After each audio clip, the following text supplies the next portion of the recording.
Hello everyone, and welcome to the second webinar in this six episode webinar series in the celebration of Cybersecurity Awareness Month. In today's episode, we are bringing something which is absolutely new.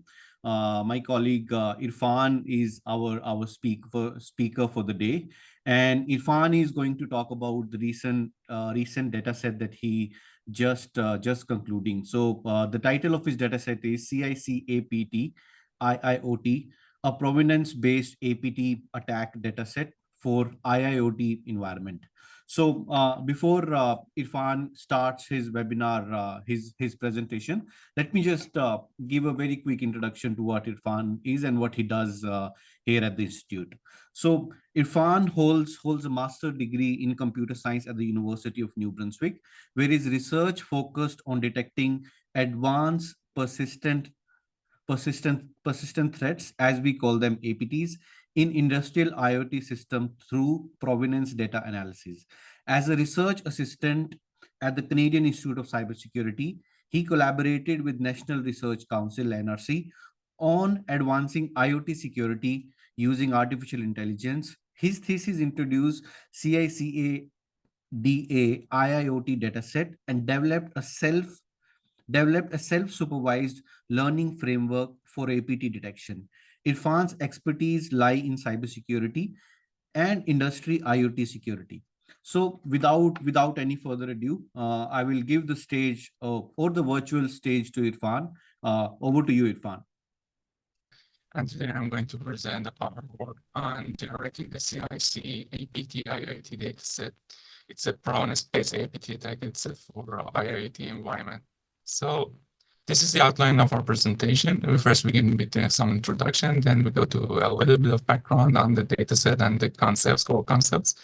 Then we go to the details of our dataset, and finally we will give you an example of how to use the CIC APT IoT dataset. So let's use that to provide data for our data sets or any other cybersecurity data set matters in our scenario. So due to the utilization applications of industrial IoT or general IoTs in different sectors, we need data to develop intrusion detection system, also some machine learning models to just face the threats that are threatening the IoT or industrial IoT networks. We also need the data to have various size, have benign and also malicious data to train and evaluate the models that we are training based on those data. So in this field that our work we are focusing on, we see some lack of realistic data set that they have because of existing data set are mostly for other type of networks, not industrial IoTs. And also these data sets are failing to reflect the complexity of modern APTs. So the purpose of this data set is to simulate the industrial IoT environment, having the devices, network, and scenarios that are relevant in industrial IoT cases. We need our data network to be comprised of network data, and also the provenance data, because these are the rich resources for data-driven decision and approaches such as machine learning. And also, we need this somehow real-world simulation of APT threats and APT attack scenarios. So the challenges that we face in creating this data set is capturing the data, how and where to capture the data. And also, we need to somehow simulate the real-world conditions in the data set.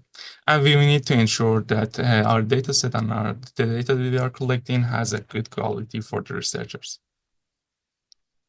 So next, let's go to a little bit of background. So first, what is industrial IoT that we are talking about a lot? So basically, to define industrial IoT or IIoT, we can say that it's like an interconnected network of sensors, actuators, devices that are connected together and to other computers that have industrial applications. These applications can be manufacturing, energy management, or transportation and logistics. So Having this data set helps us to improve the efficiency of the works, improve the efficiency of the manufacturing, the management. It helps us to implement like automation on different operations, and also it helps us to just have data-driven decision makings. So, although with all of these benefits, the IoT also comes with various challenges such as data privacy and also scalability. And the most important one for us here is the security concerns. So why we have security concerns for industrial IoT devices?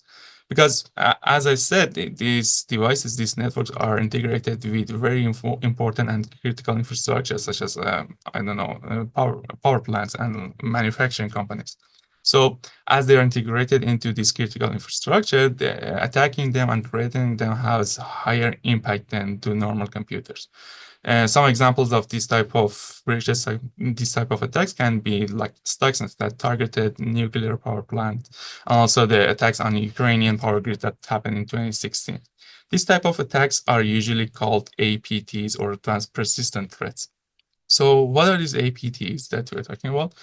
These APTs are a bit different than other type of cyber attacks that you may usually see, such as DOS or DDoS attacks. So because their features are like they have some stealthy behavior, they try to remain undetected for extended period of time. They try to install custom malwares on the victim device.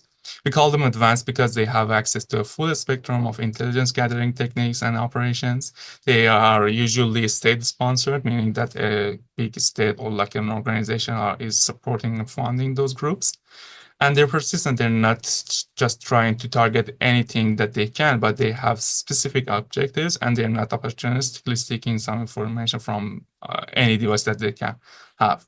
So they usually have a low and a slow approach, meaning that they're not constantly attacking the target. They just try to remain undetected as much as possible and to just be on the system as much as possible. So the average dwell time, that is the time that an APT scenario APT attack goes undetected, is usually reported between 70 to more than 200 days. So you can see that we are dealing with different type of attack than other type of attacks such as DOS or DDoS. So another feature of the APTs is that they usually happen in various phases, different phases. There's not like a single pattern that all researchers agree on, but there's some more important phases, that usually most of the APTs have some of those stages, some of those attacks. For example, most of the APTs have a phase to initially compromise the data by social engineering or spear phishing or zero-day vulnerabilities. And then they try to establish a foothold on the victim network, and they try to escalate their privileges to have to acquire administrative privileges, and they try to reconnaissance internally on the internal network of their on their victim device, and they try to somehow laterally move to another victim device, another victim computer on the network. And as I said, they try to maintain the presence for a long period of time to complete their mission, being disrupting the operation or gathering information and extracting. So because of these features that APTs usually have, like normal type of data such as network data are not usually effective to detect them. So most of the researchers propose that other type of data, other type of information that we can use for the detecting APTs should be used. For example, one of the data that researchers usually mention as something that we can detect APTs are provenance data. So provenance data can be defined as any type of information, any data that describe the production process of another end product. So it can basically be called as like metadata about entities, data, processes, activities, and other things in the computer. So commonly accepted representation data for the provenance data are directed cyclic graphs. This is important that we represent the data, the provenance data as directed graphs. So you can see here the W3C provenance data model, accepted model here. As you can see, we have three type of nodes being entities, activities, and agents. And we have different type of edges that are relationship between these type of nodes. So The most important thing about the provenance data that makes it valuable to detect APTs for us is that the nodes are connected based on causality relationship, not time, not anything else, but causality, meaning that if a node is connected to another node, these two nodes have some sort of causality relationship between each other, meaning that some of them cause the other one to just happen. So this is an example of a provenance graph that you can see. There's like two versions of a document, graph document, that one of them is derived from the another. So you can see here that the one action actually use two of the files to generate another file, and another action use that file and two other files that to generate another document. This is another sample provenance graph that you can see. It's for one of our experiments that lasted for about 3 hours. Blue nodes here are the benign nodes, benign activities, and the red nodes show malicious behaviors and attack data. So for the motivation and the research questions that we had to that caused the generation of this data set was, first of all, as I mentioned, lack of comprehensive data set in this field. The existing data set did not usually reflect the complexity of APTs in industrial IoT. So we tried to just somehow fill this gap by generating this data set. Another motivation was that as the industrial IoT devices are growing to integrate into the critical sectors, the escalating APT threats is also actually threatening the safety of this infrastructure. So as we know that traditional security measures are somehow insufficient to just detect and mitigate these type of attacks. So the questions are how we can develop a comprehensive APT dataset that includes essential information to detect APTs, and how we can utilize the provenance data to detect this type of attacks in IoT systems. So let's go for our dataset. So this is an overview of our testbed. You can see key components and elements here. At the core of our dataset testbed is our network simulator. We use an NS3 network simulator for connecting different elements to each other. So as you can see, the network simulator connects various nodes and components to each other. We use NS3 to be able to monitor every packet, every network activity that happens between different nodes effectively. So basically, all of the components in the testbed are connected through NS3. So we do also have other elements. We have VM1 and VM2 that are benign elements, benign components. They have different roles in the dataset based on the real-world scenarios of industrial IoTs. We do also have two attacking virtual machines that are called Linuxes, and they're connected to our network through NS3. We also have some physical devices, two Raspberry Pis. One of them actually works as a PLC using OpenPLC software. It sends PLC-related packets to the network. And another Raspberry Pi works as like somehow a sensors or actuated access point. All of the other devices, physical devices, are connected through this Raspberry Pi to our testbed and to the rest of the network. So this is more like a higher level representation of the testbed. As you can see, we do have two Ubuntu Linuxes here, two Raspberry Pis, and two Kali Linux. That one of them is in external network, the other one is in internal network. So the attacks that we simulated are happening through the internal attacker, this Kali Linux here, to the Ubuntu machine, Ubuntu number 1, that is our gateway. All of the other devices are also connected to the Ubuntu device. And it's our network gateway, and also just every network packet that goes through this network goes through the Ubuntu machine. So for our attack, we adopted the APT-29 emulation plan. We integrated the MITRE attack framework TTPs, and we use MITRE Caldera on Kali 1 to perform these attacks on the Ubuntu machine. So APT attack stages that emulated in these testbed were like initial access, reconnaissance, gaining access, lateral movement, persistent, and also data exfiltration. So For our data collection and labeling process, you can see this, we did this. So the collected data that we collected in our network were network data, system logs, and provenance data. And then we labeled them using this operation. So first of all, we had the network logs that, as I said, were collected using NS3. These packets had real-world timestamps, and then we process them to network packets one by one. And then using attack metadata that comes from Cadre reports, we can have the exact time of each of the attacks that happen in the simulation. So using this metadata, we label the network packets and we can use them as well. So next, we had host audit logs that were collected in the Avanta machine. We feed that logs to the Spade, to a program called Spade, and this Spade generates for us provenance logs. Then using the malicious process ID list that we also acquired through the Cadre reports, we label those nodes in the graph that have matching PIDs with the malicious PIDs list. And then after that, using the PIDs list and using the labeled nodes, and using also the provenance graph itself, we label the rest of the provenance graph. So here you can see the dataset properties and some analysis of it. And our experiment that generated the dataset had two phases. The first 4 days were benign, just benign activities, normal activities of an industrial IoT system. After that, we had 3 days of the attack scenario. So as you can see here, for the first phase, we had almost like 46,000 provenance nodes that were all benign. Then we had about 12 million network packets for this phase.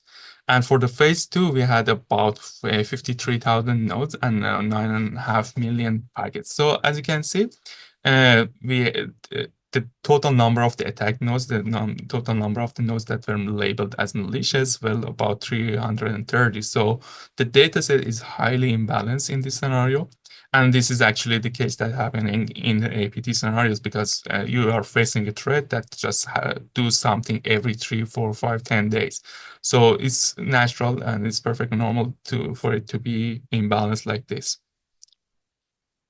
So another thing is you can see here some of the provenance data features that for the provenance data that we collected. It has about like 43, 44 different features for all of the nodes, but I just brought the first 10 here. You can see, for example, the feature ID is like it's the node identifier for the provenance graphs, and it belongs to all of the node types that are in the graph.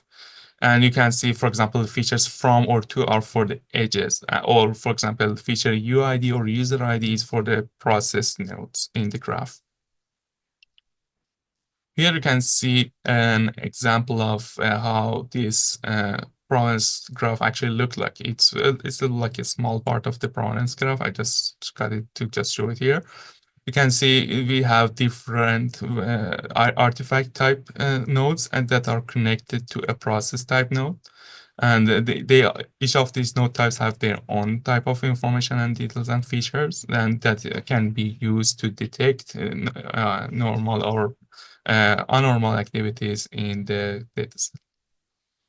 This is a complete provenance graph with about 53,000 nodes. You can see as before, the blue nodes are benign activities, and the other type of colors are attack and malicious behaviors.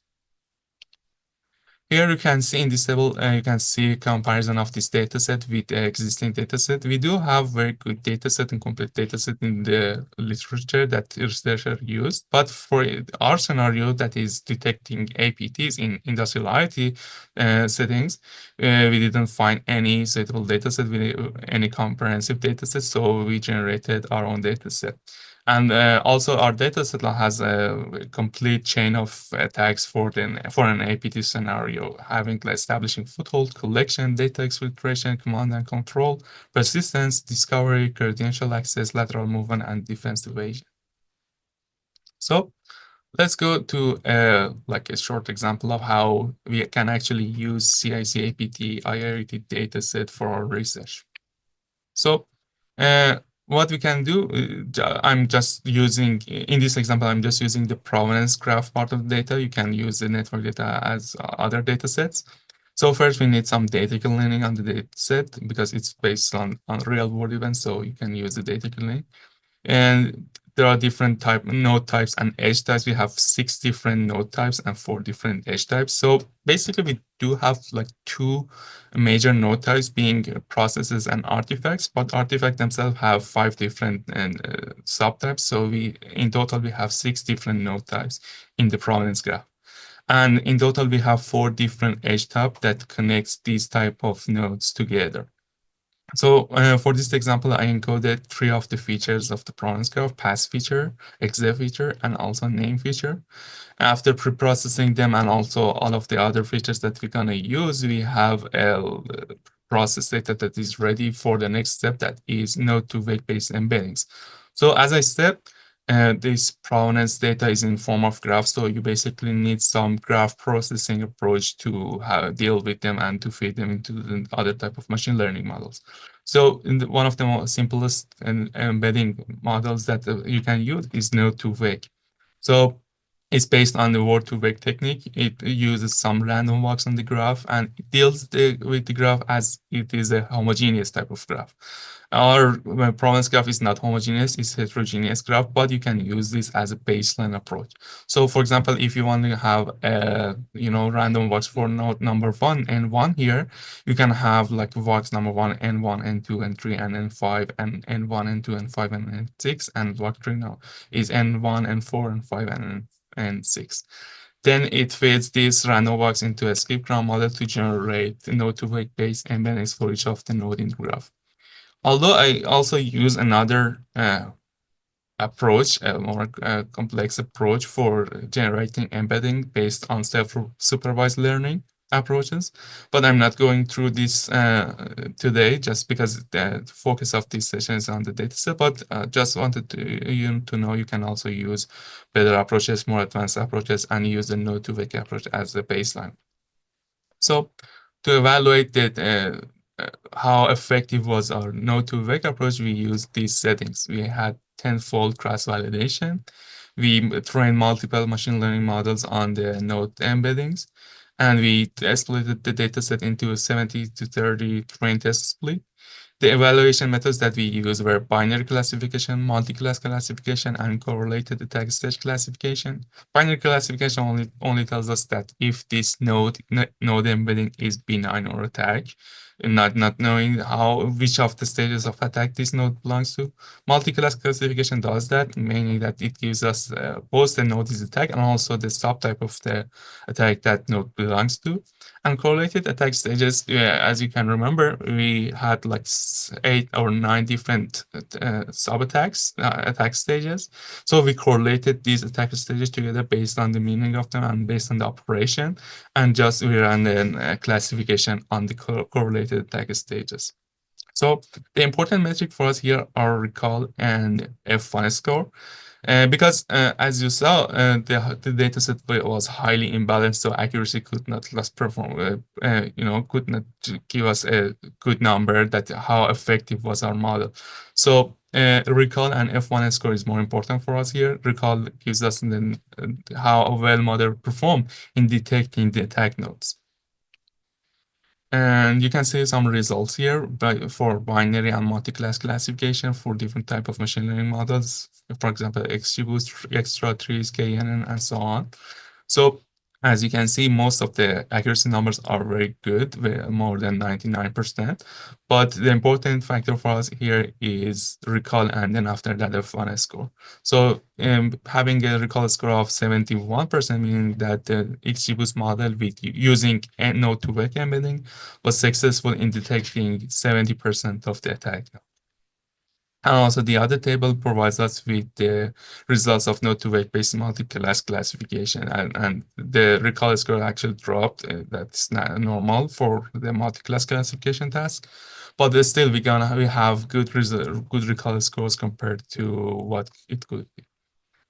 So this is also the node-to-wake embedding based correlated attack stage classification. And you can see that stages that we correlated together were collection and exfiltration, credential access and command and control, defense evasion and persistence, and discovery and lateral movement.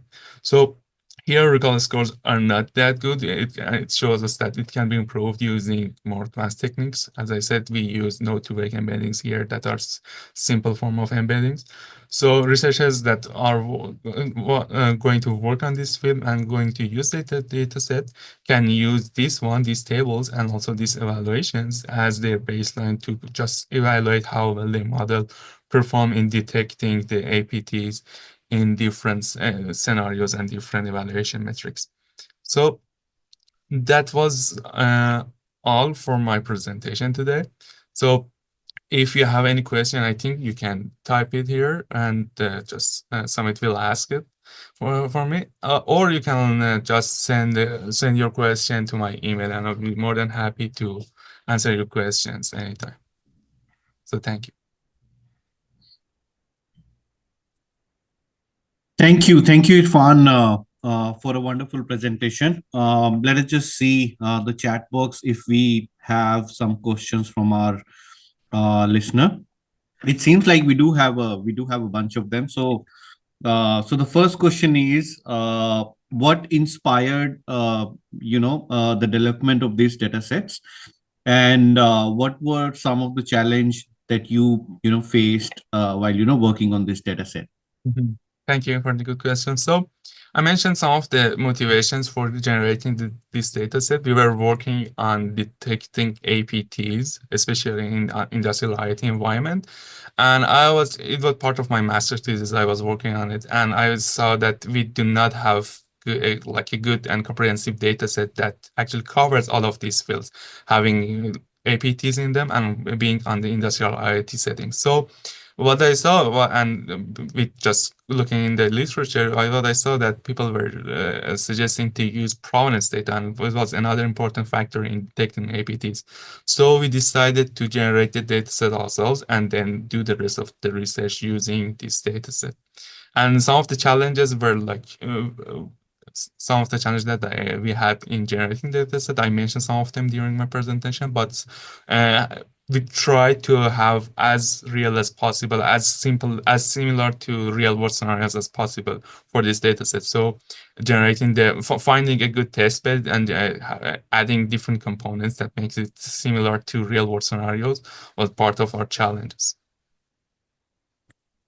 Good to understand that, Irfan. With this, we'll take the next question from our viewers, one of our viewers. And the question is, what unique insight does it offer to experts, and what are some of the industrial applications of these data sets? So sorry, I didn't get the first part of the question. The first part of the question is, what unique insight does it have for cybersecurity expert? Mhm. And the second part of the question is, what are some of the industrial applications of this data set? So some of the industrial applications of this data set, I saw that many of the real world industrial settings that are using IoT or industrial IoT in their operations are somehow similar. They have similar components. They're using PLCs. They are using sensors and actuators. They have a network gateway in their network. So basically, people can use this data set, many sections, many different operation types can use this data set to see what are these type of attacks, APT attacks can cause in their environment. You see, so basically, the models, the machine learning models, or any type of defending mechanism that are developed using this data set can also be applicable to different operations. And so for the insights that this actually provide is that one of the features that our dataset has is that it provides you both networks data and also the provenance data at the same time. So basically what researchers can work on is that how they can integrate these two type of data to develop very good and effective solutions for the attack mitigations. Good. Irfan, we have another question from one of our viewer. His name is Mohammed Zishan. So his question is, what are the benefits of intentionally generating an imbalanced data sets? Comment on overfitting. Do you think it still exists?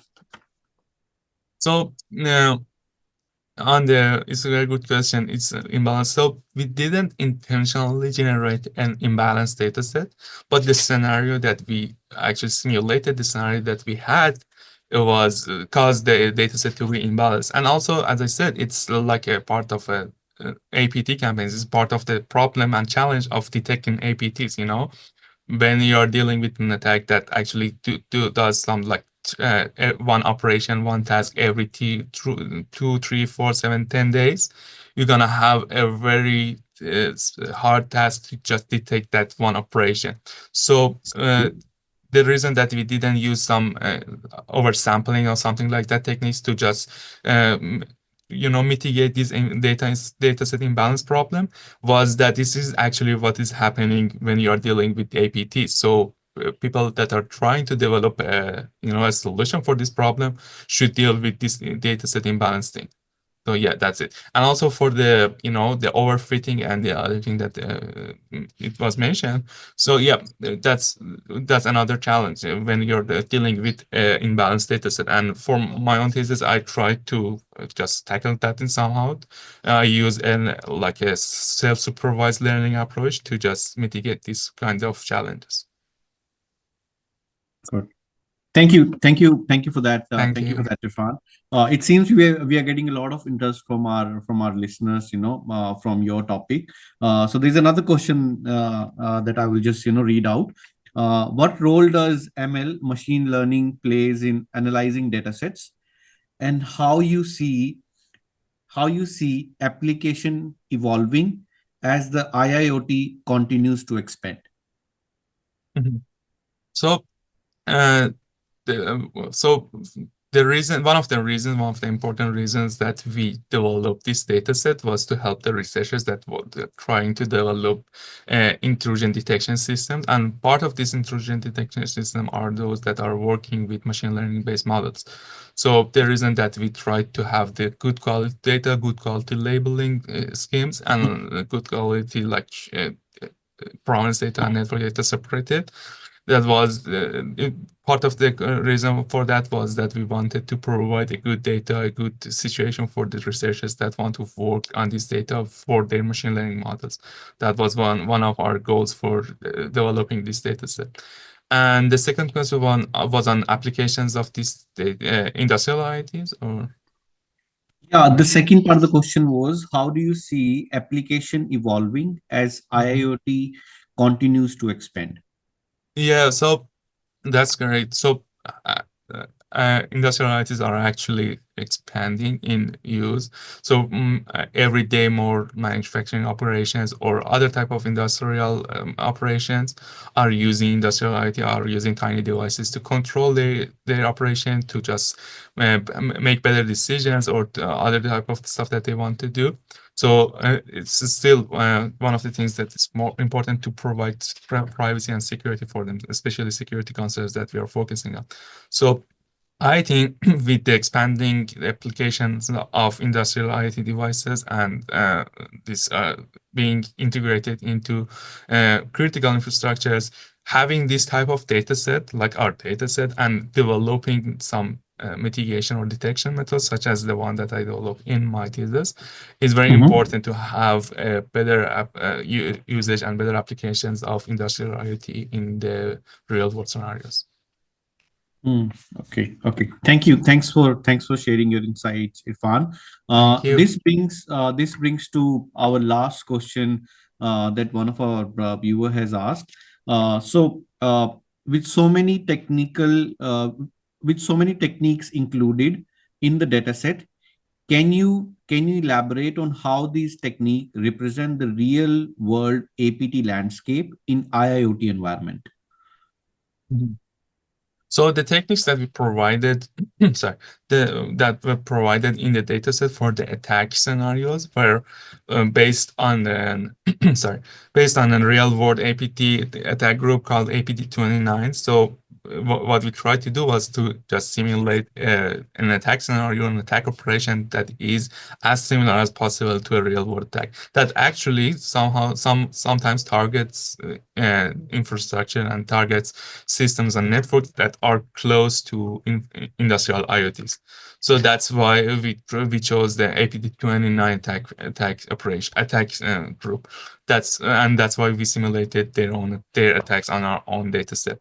And so basically what I think is that the techniques that we use, being compromise and data exfiltration and lateral movement and things like that, are the attack techniques that actually happen when cyber attackers try to somehow threaten the industrial IoT infrastructure. So that can be very beneficial for those who want to develop some solutions for these tasks. Okay. Thank you. Thanks, Erfan, for sharing that. I just have one more question, and this has nothing to do with the webinar. I'm sure the kind of interest we have had with respect to the question throughout the webinar, a lot of people would want to reach out to you after the webinar. So, what's the best way to reach out and connect with you if somebody wants to do that? Thank you very much, Sumit, for asking this question. That actually reminds me of another thing. So for your question, I provided my email here. I think you can see that. But Okay. if not, yeah, people can I send can me see that. emails, and I'm more than happy to help them use the dataset. And also the dataset, CICAPT-IIoT dataset, is available in our website, CIC website, datasets part. So people can download that and use the dataset if they wanted to use that in their researches. Yeah. Thank you, Erfan, for sharing that. And this brings us to the end of this webinar, and this is to all our viewers. Our data sets are highly sought after in the industry, within the research community as well. So if you're somebody doing a similar kind of research, this data set and all other data sets with respect to other topics within the cybersecurity space are available for free download on our website.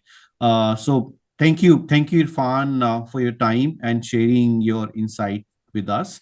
With this, we come to the end of our webinar. Thank you very much, everyone. Thanks.